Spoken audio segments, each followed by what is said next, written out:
Hello dear students, welcome back to our channel all about NCERT. I hope that you all are fine and doing well in your studies as well. तो जैसा कि dear student आप लोग जानते ही हैं कि previous video में हमने सेकंड लॉ ऑफ मोशन से जुड़े हुए कुछ एग्जांपल्स करे थे जो कि आप ही की एनसीईआरटी बुक में दिए थे। आज हम लोग डियर स्टूडेंट्स करेंगे न्यूटन का थर्ड लॉ ऑफ मोशन। तो dear student third law of motion भी बहुत ही ज़्यादा इंटरेस्टिंग चीज़ है जो कि आज हम लोग सीखने वाले हैं।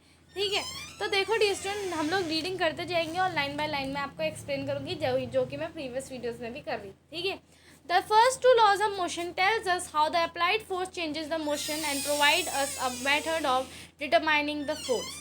तो dear student first two laws of motion में हमने पढ़ा था कि कैसे अप्लाइड फोर्स जो होती है वो चेंज करती है मोशन को, वो रेस्ट से किसी चीज़ को मोशन में ले आती है और मोशन से किसी चीज़ को रेस्ट में ले आती है। और हमने एक मेथड भी सीखा था किस तरह फोर्स निकाल सकते हैं। अब dear student third law of motion जो है वो क्या कहता है, let's see. The third law of motion state that when an object exert a force on another object the second object instantaneously exert a force back on it first.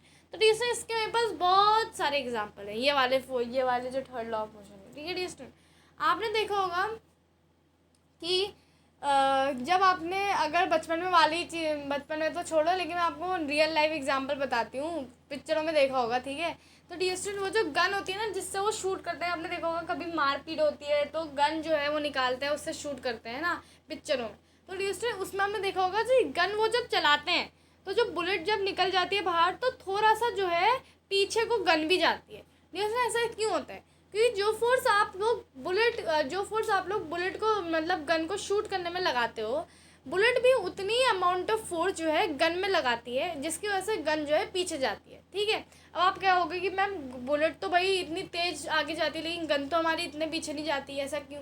क्योंकि distant action और reaction force में अभी एक doubt भी distant बहुत सारे बच्चों को होता है कि मैम जब एक्शन और रिएक्शन फोर्स दोनों इक्वल हो जाती है तो हम लोग उनको कैंसिल आउट क्यों नहीं कर लेते हैं? कैंसिल आउट हम उसको इसलिए नहीं कर सकते हैं क्योंकि डियर स्टूडेंट वो दोनों अलग अलग मासेस में अप्लाई की जाती हैं। बुलेट का मास गन के मास से ऑब्वियसली बात है कम है, इसलिए जब बुलेट जो है equal amount of force gun में लगाती है तो गन जो है थोड़ा ही दूर जाती है बिकॉज ऑफ उसका मास, है ना, उसका मास ज़्यादा है इसलिए वो कम एक्सीलरेट करती है ना डियर स्टूडेंट। तो थर्ड लॉ ऑफ मोशन यही स्टेट करता है कि जब हम किसी ऑब्जेक्ट में फोर्स अप्लाई करते हैं दूसरे ऑब्जेक्ट, तो दूसरा ऑब्जेक्ट भी जो है equal amount of force apply करता है जो पहले वाले ऑब्जेक्ट। ठीक है, तो ये चीज़ आपने देखा होगा जब आप स्विमिंग करते हो तब भी यही चीज़ होती है। जब आप वाटर में फोर्स अप्लाई करते हो आगे को जाने के लिए तो जो वाटर भी आप में equal amount of force exert करता है जिसकी वजह से आप लोग आगे को मूव कर पाते हो, है ना। ऐसे बहुत सारे एग्जांपल हैं। जब आप रोड में चलते हो अपने पैरों से, है ना, तब आप रोड में प्रेशर फोर्स एक्सर्ट करते हो तो इक्वल अमाउंट ऑफ फोर्स आपको एक्सर्ट करता है जिसकी वजह से आप लोग चल पाते हो, है ना। तो इसमें बहुत सारे एग्जाम्पल हैं थर्ड लॉ मोशन के। ठीक है, अभी ये लोग भी देंगे आपको एग्जाम्पल्स। ठीक है, these two forces are always equal in magnitude but opposite in direction.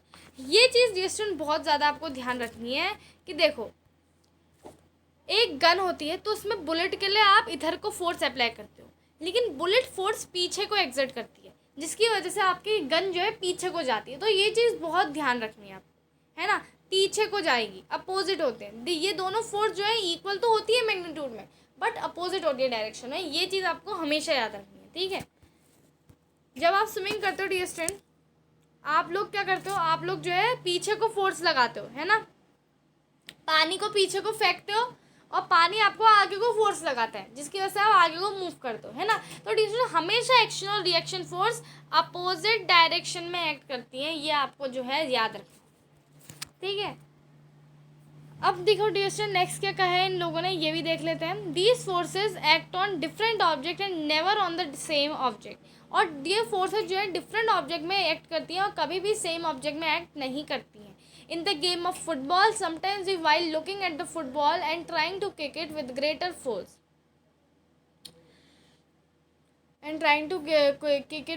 Force collide with a player of opposite team. Both feel hurt, but because each applies a force to the other. In other words, there is a pair of forces and not just one force. Two forces opposing forces. The two opposing forces are also known as action and reaction forces. तो dear student वही सारी चीज़ें इन्होंने भी लिखी हैं कि भाई दो अपोजिंग फोर्सेस को हम लोग कहते हैं एक्शन और रिएक्शन फोर्सेस। दोनों हमेशा अपोजिट डायरेक्शन में होती हैं और दोनों का मैग्नीट्यूड हमेशा सेम होता है, डिफरेंट ऑब्जेक्ट में अप्लाई होती हैं, इसलिए कभी भी कैंसिल आउट नहीं हो सकती हैं। ठीक है, आगे अभी एनसीईआरटी बुक में क्वेश्चन भी आएगा और बहुत सारे बच्चों को डाउट भी होता है एक्शन रिएक्शन फोर्स में, इसे मैंने पहले ही क्लियर कर दिया था। ठीक है, let us consider two spring balances connected together as shown in figure 10.8.110। तो ये स्प्रिंग बैलेंस एक डिवाइस होती है जो आपने पढ़ा होगा आई थिंक क्लास 8th में स्प्रिंग बैलेंस के बारे में। ठीक है, तो स्प्रिंग बैलेंस आपको लेना है, दोनों को एक साथ कनेक्ट करना है। Fix the end of balance B, जो स्प्रिंग बैलेंस बी है उसका एंड आपको अटैच करना है with a rigid support like wall. When a force is applied through the free end of the spring balance A,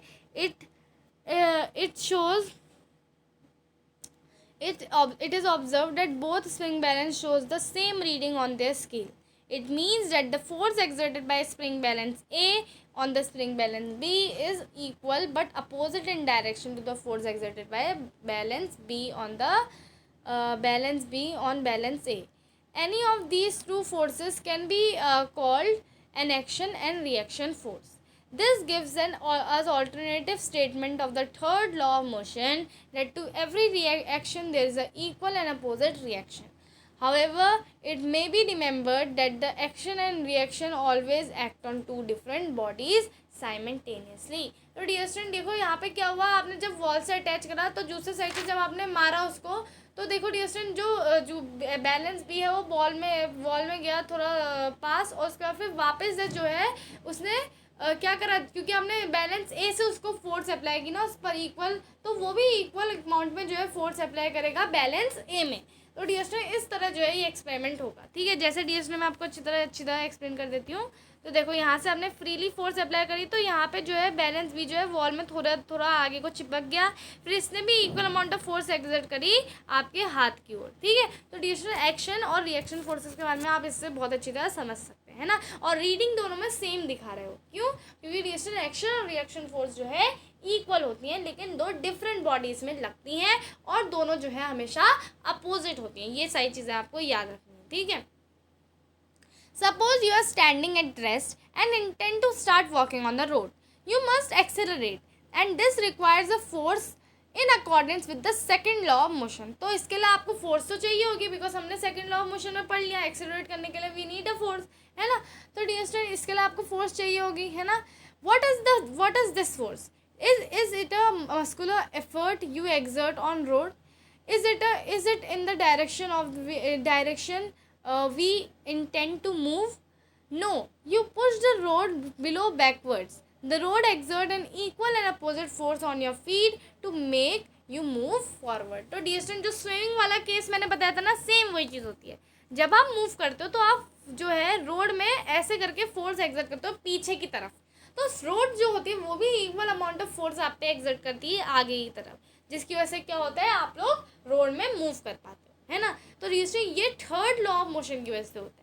next है, it is important to note that even though the action and reaction forces are always equal in magnitude, these forces may not produce acceleration of equal magnitude. लेकिन ऐसा ज़रूरी नहीं है, ऐसा ज़रूरी नहीं है कि ये दोनों फोर्सेज इक्वल है मैग्नीट्यूड में तो ये इक्वल अमाउंट ऑफ एक्सीलरेशन भी प्रोड्यूस करेंगे। ठीक है, this is because each force act on different object and may have different masses. यही चीज़ तो डियर स्टूडेंट मैं आपको शुरू में बता रही थी कि डियर स्टूडेंट ज़रूरी नहीं है कि दोनों एक से एक्सीलरेशन प्रोड्यूस करें, क्योंकि देखो डियर स्टूडेंट जब आप गन से शूट करते हो बुलेट को, तो बुलेट तो कितनी फास्ट स्पीड से जाती है किसी के अंदर और उसको मार भी देती है ना। लेकिन क्या गन उतने पीछे जाती है? क्या गन भी बुलेट की तरह उतना पीछे बाहर बिल्कुल आपके हाथ से छूट के बिल्कुल वहाँ चली जाती है? नहीं, क्योंकि डियर स्टूडेंट गन का जो मास है वो बुलेट से ज़्यादा है। तो ऑब्वियसली बात है बुलेट ने भले ही अपनी तरफ से equal amount of force exert किया है गन में, लेकिन गन उतना पीछे नहीं जाएगी, क्योंकि गन का जो मास है वो बुलेट से कई गुना ज़्यादा बड़ा है ना डियर स्टूडेंट। तो इसलिए इन्होंने कहा है कि even if they are equal in magnitude, this is not necessary that they will produce the acceleration of same magnitude, because they act on two different bodies which have two different masses. ठीक है dear student, तो ये चीज़ तो आपको बिल्कुल clear होनी चाहिए। ठीक है, when a gun is fired it exert a forward force on the bullet. The bullet exert an equal and opposite force on the gun. This deserts the recoil of the gun. Since the gun has much greater mass than the bullet, the acceleration of gun is much less than the acceleration of bullet. ठीक है, देखो dear student, since जो gun है उसके पास बहुत ही ज़्यादा मास है bullet से, तो उसकी वजह से क्या हुआ, एक्सलेशन जो होता है गन का वो बहुत कम होता है एक्सलेशन ऑफ द बुलेट. यही चीज़ मैंने अभी आपको हिंदी में भी बता दी थी. The third law of motion can be also illustrated when a sailor jumps out from the rowing boat.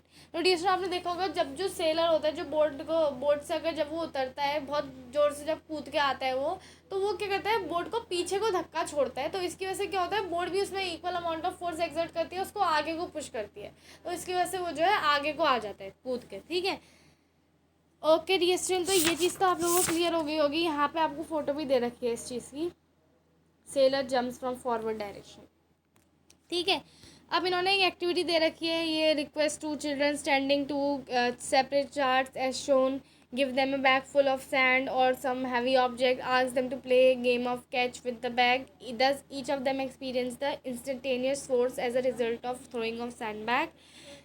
You can paint a white line on the cart wheels to observe the motion of the two carts when children throw the bag towards each other.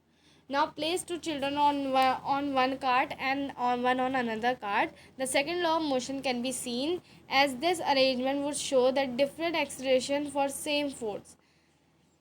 So the carts shown in the activity can be constructed by using 2 millimeter or 18 millimeter thick plywood board about 50 centimeter to 100 centimeter with 2 pairs of hard ball bearing wheels. Stake wheels are good to use. Stake boards are not as effective because it's difficult to maintain straight line motion.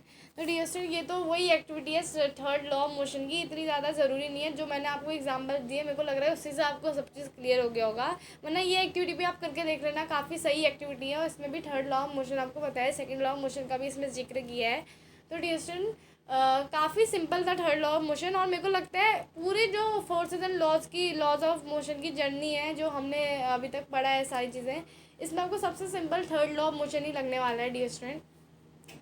तो जैसे कि आप देख सकते हो कि हमने third law of motion भी अच्छी तरह कर लिया है. एक्शन और रिएक्शन फोर्सेस के बारे में हमने अच्छी तरह पढ़ लिया है कि एक्शन फोर्सेस और रिएक्शन फोर्सेस दोनों इक्वल होती हैं मैग्नीट्यूड में, दोनों अपोजिट डायरेक्शन में लगती हैं, है ना, दोनों डिफरेंट बॉडीज़ में लगती हैं जिनका डिफरेंट मास होता है. तो दोनों बॉडीज़ के पास सेम एक्सलेरेशन नहीं होगा, है ना. तो ये सारी चीज़ें हमने पढ़ी हैं, इसमें जो बहुत सारी इंपॉर्टेंट चीज़ें हैं. तो इस तरह जो forces and laws of motion है ये हमारा फाइनली हो चुका है पूरा. और सिर्फ 12 मिनट में मैंने आपको मोशन का थर्ड लॉ ऑफ मोशन जो है समझा दिया है अच्छी तरह.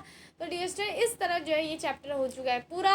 और इसके नेक्स्ट पार्ट में हम लोग देखने वाले हैं सारे ही एनसीईआरटी सॉल्यूशंस. तो डियर स्टूडेंट, इस तरह हम लोग करते हैं आज का video end. So dear student, अगर आपको वीडियो पसंद आया हो तो please subscribe my channel and also like and hit the subscribe button so that we can get the motivation to make more videos for all of you. So thank you so much dear students for watching the video, and if you have any doubt you can just ask it in comment box.